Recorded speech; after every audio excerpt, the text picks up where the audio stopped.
In this video, we're going to show you how to replace the front fender splash shield on your Toyota Tacoma. This will be located behind a front wheel. Let's get started. Remove the clips for the splash shield. We're going to use a trim tool.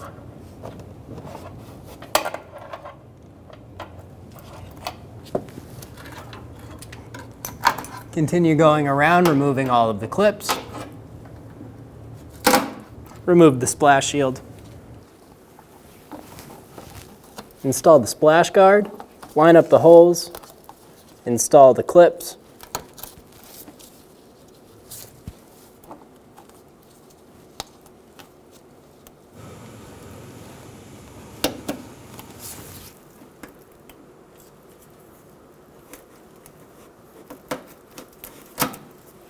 There's one more clip on the flat of the strut.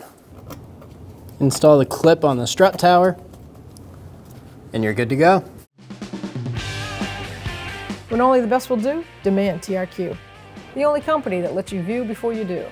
TRQ is committed to offering the highest quality aftermarket auto parts that are engineered for peace of mind. Thanks for using and viewing with TRQ.